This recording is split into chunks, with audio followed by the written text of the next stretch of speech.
maulit tayo. Pa-carwash lang tayo saglit. So ayun nga, palinis tayo saglit dahil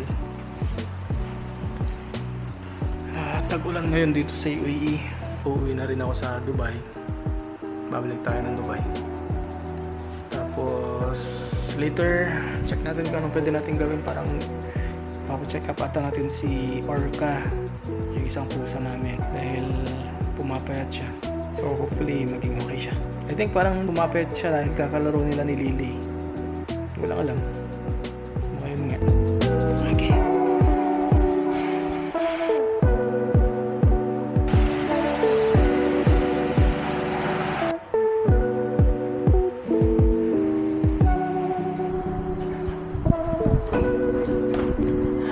Thank you.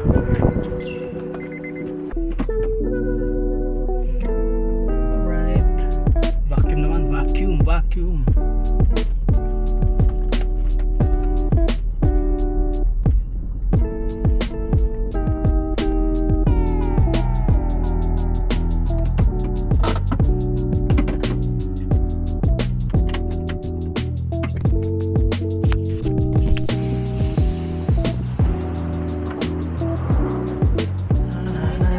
Hello po. Good afternoon. Lemon tea tayo. Lemon tea.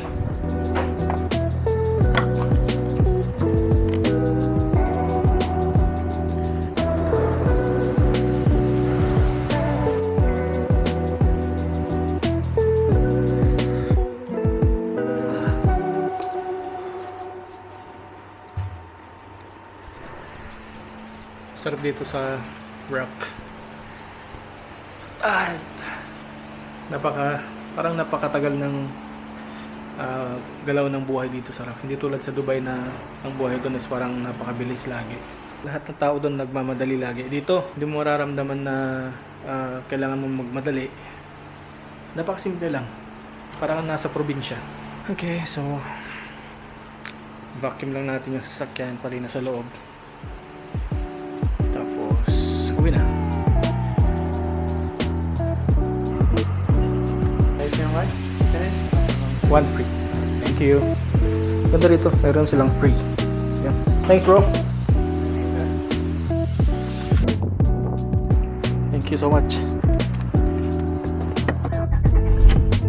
Alright. So it's already past 3.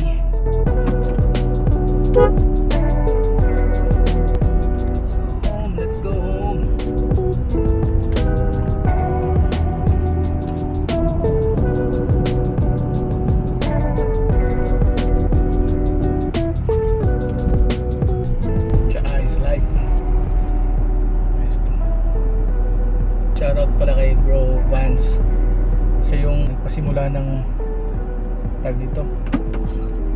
Siya yung nagpasimula ng lemon tea. Nalo, sarap. Mula nun, lagi na ako nagle-lemon tea. At actually, bumibili nga ako ng honey tsaka lemon. Yung talagang hindi na siya bag, hindi na siya tea bag.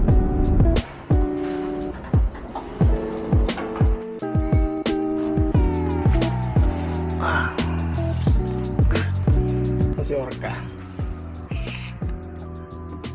Dumi mo?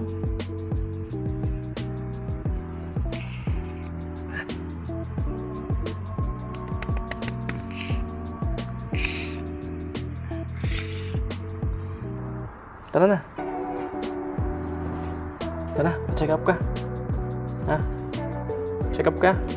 On chan mo na eh. Malong.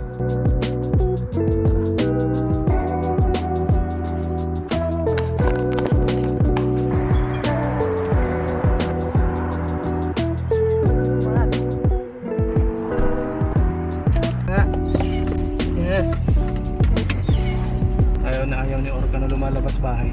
Hindi siya sanay sa labas. One time pumunta kami sa Daya Fort kasama si Orca. Tapos sinubukan namin siyang palabasin dito sa cage nung nandun na kami sa tuktok. Nagtatatakbo. Takbo siya ng takbo. Siguro yun nga, hindi siya sanay. Muntik na siyang nakawala. muntik nang hindi nakauwi. Flashback yung memories niya nasa streets pa siya. Ano kasi yan, na-rescue kasi yan si Lily. Si Orca. Maliit pa lang siya nung parang days old pa lang siya nung nakuha ni Fritzy. So pa-check up natin yung dalawang pet. Yes.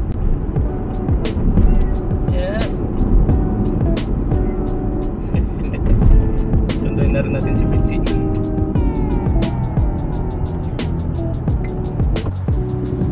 So dito lagi nagpapa-check up sina Lily tsaka si Orca.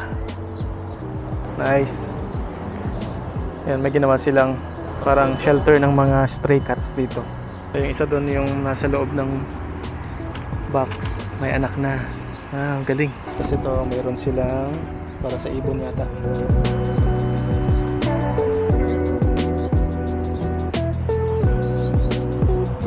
Bili ka ng 3 shawarma doon sa kabila.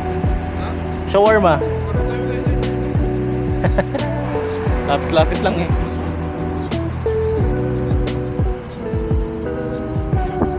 Hello. Hi. Hi. Hi. No.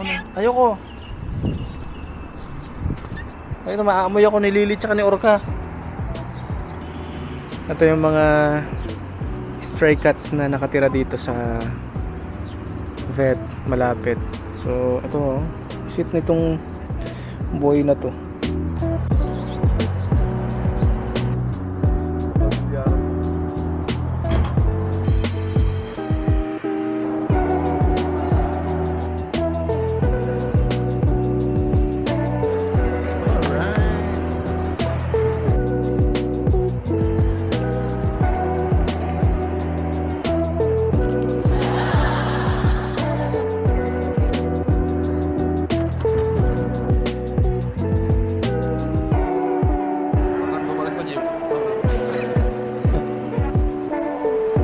Dumiretso na kami dito sa may Manor Mall pagkatapos naming maihatid sina Lily at Orca.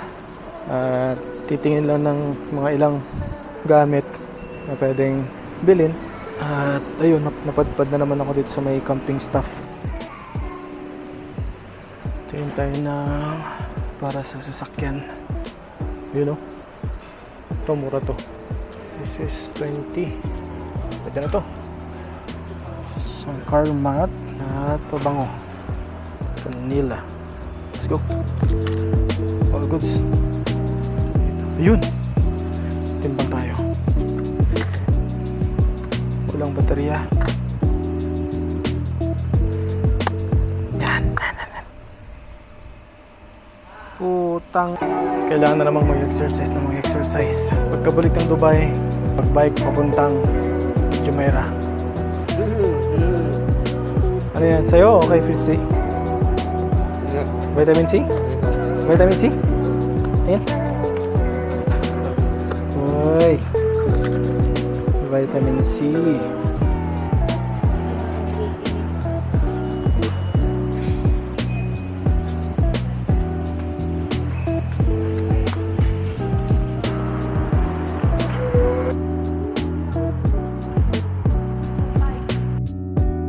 Welcome to Dubai. So ayan, kakauwi lang namin dito sa Dubai. Traffic agad yung sumalubong sa amin. It's been 2 weeks nung last na nag-vlog ako sa Ras Al Khaimah. Hindi ko na nasikaso kasi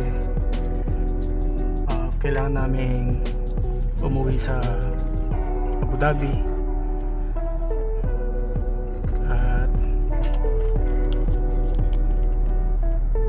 Nag-uulan dito sa at bumagyo dito sa UAE, so ayun na nga, walang oras mag-vlog. Now back to reality dito sa Dubai. Pasyal tayo, tingnan natin kung saan tayo dadali na sasakyan ngayong araw. So plano namin ngayong araw ay pumunta sa isang secret spot.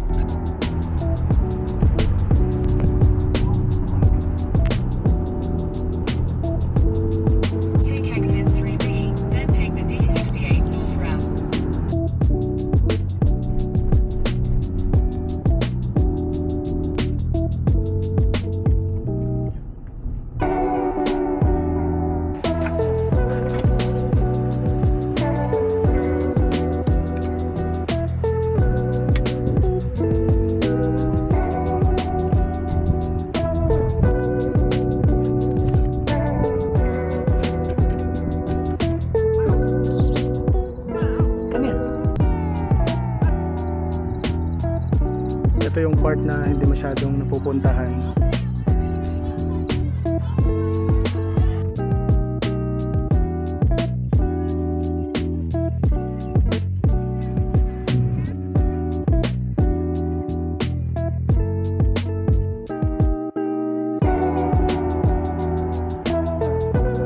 So, nakita nyo yung last na vlog namin na nagbike kami from Dubai Canal. Dito yung sinasabi kong 2 to 3 kilometers na rough road. Punta roon sa banda roon. So, doon, ito yung parang dugtong ng Dubai Canal papunta sa dagat. Ayun na nga, so gaya na sabi ko kanina, matagal kami hindi nakapag-vlog ni Dwight dahil kinailangan naming bumiyahe sa Abu Dhabi at bumagyo pa dito sa UAE. So wala kaming magawa. Ayoko namang i-vlog yung pagbaha dito kasi hindi naman, parang napaka-pangit naman na, parang napaka-negative naman na videos pag ganon.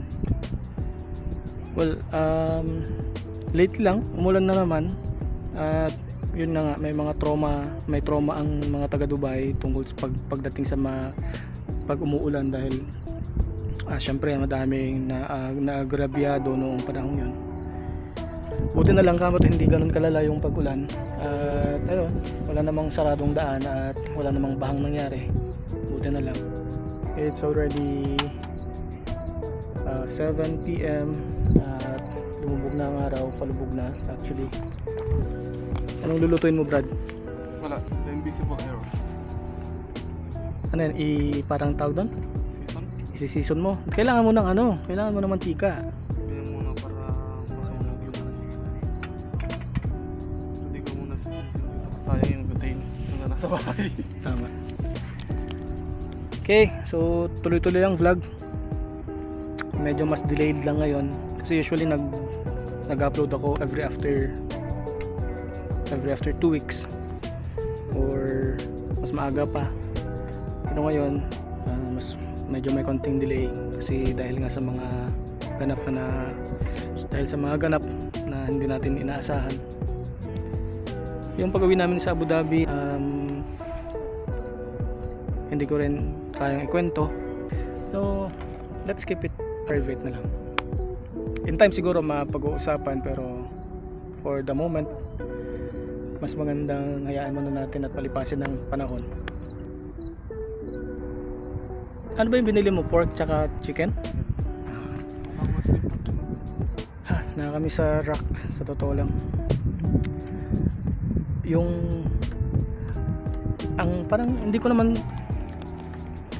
well, dito sa Dubai maganda rito, pero yung buhay dito kasi parang napakabilis. Laging nagmamadali lagi yung mga tao.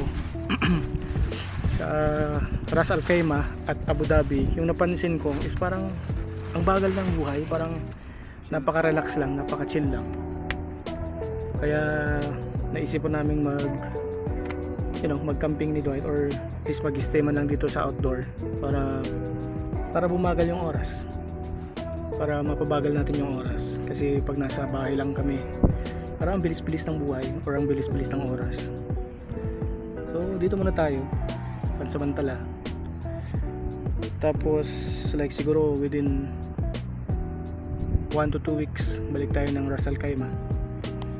At yun, enjoy natin yung bakasyon kasi magbabakasyon ako ng 2 linggo after this week. It's already 7:20. Medyo maliwanag pa, pero halos padilim na rin. Enjoy natin yung mga ganitong pagkakataon kasi hindi tayo madalas na nakakapunta sa mga ganitong lugar.